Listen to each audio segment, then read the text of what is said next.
All right, what's up, everyone? My name's Nathaniel, representing Team Nova Circuit here in Louisville, Kentucky.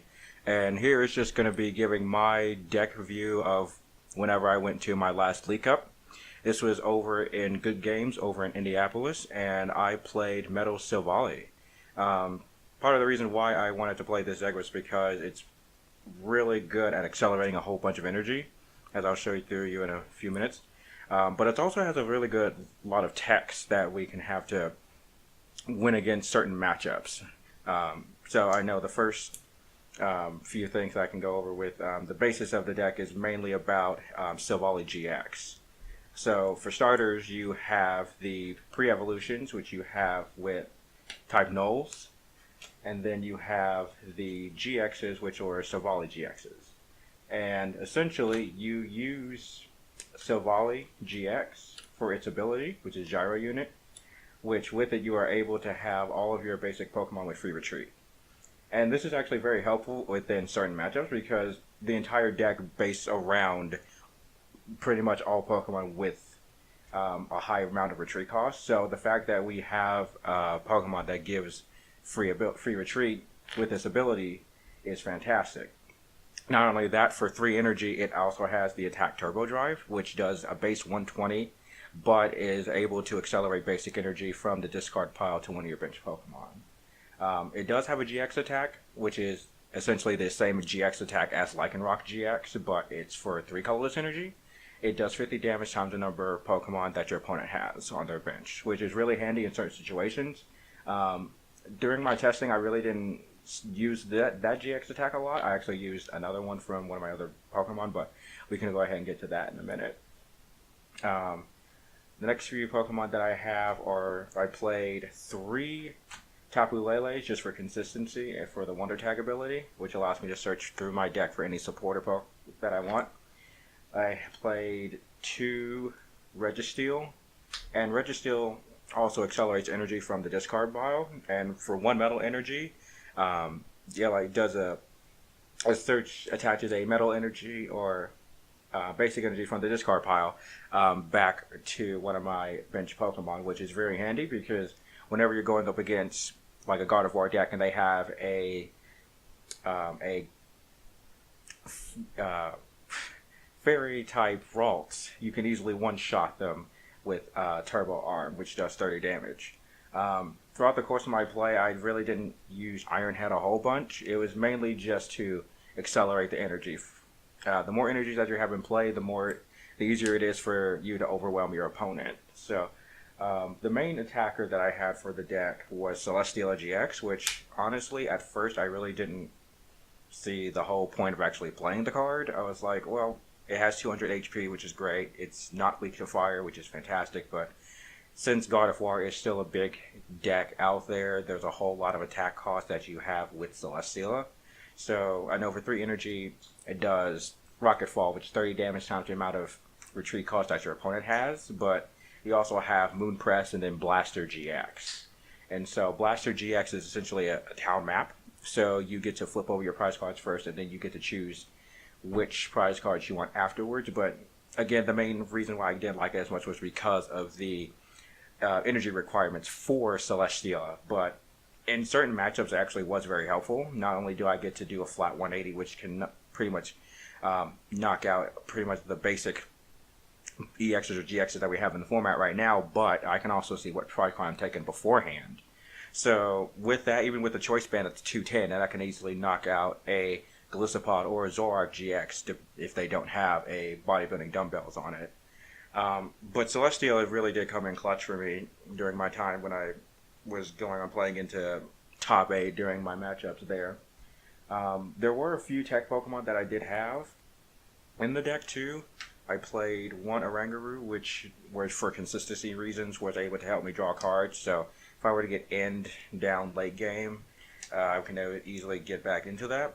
I played 1 Genesect DX, although to be honest, I really wasn't too thrilled about it. I mean, I can understand why I put it in there just for the fact that I could use Rapid Blaster, which could do a whole bunch of damage if I stockpile the energies on, but I really just felt uncomfortable with the energy requirement for it because it is exactly 3 metal but it didn't come in clutch for me in certain situations. I did play one Delmise only because I do an extra 10 damage, which doesn't seem like a whole lot, but math with this actually works out pretty well. So if my opponent actually evolved into a Curlia, which actually has 80 HP, if you attack with Registeel with a Delmise on the bench, you're actually knocking out a Curlia. And not only that, if you're going up against Buzzwole and you're attacking with Celesteela, you can actually use the GX attack to do 190 damage, and that can actually knock out a Buzzwole. So the extra 10 damage in certain matchups actually does help. And in this deck, it really doesn't matter which basic Pokemon that you start with because you have Silvally, which once you get it out, you automatically have free retreat. And then I also played one Kartana, which I really like in this deck only because I like the GX attack, which you just immediately take a prize. You have a really good ability, which you're able to discard any special energy that your opponent has in play. So it's essentially an E-Hammer, but it's for an ability. And you have the attack, which you really don't want to use very often. It's essentially Excelgor's attack, which is from the expanded format, where you do 70 damage, but you may have the option to shuffle Kartana back into your deck. No paralysis or poison, which is unfortunate. Going into the item count, we do play 4 Ultra Ball, just so that we have the consistency for getting everything out. There isn't any better searching way for be able to do that. I also did play 4 Max Elixir in the deck, since most of the Pokemon in this deck are basic Pokemon. You really want to be able to accelerate these types of energy. And so in this count, I did play quite a few. So majority of the time I actually did hit most of my Max Elixirs, which in most of my games actually came in pretty handy for me. But like I said, even if you don't hit it and some of the energies are in the discard pile, you are able to get them back with either Silvally or Registeel. We play 3 Choice Band just to help us hit the numbers against EXs or GXs. We played 2 Field Blower just so you can get rid of tools or stadiums. I know I didn't really get to see a whole bunch of Po-Town or a whole bunch of Parallel Cities during my matchups, but actually I did actually see a whole bunch of Garbodor either since I was taking a dive. But anyway, they do help limit your opponents from being able to do anything depending on what tools they have.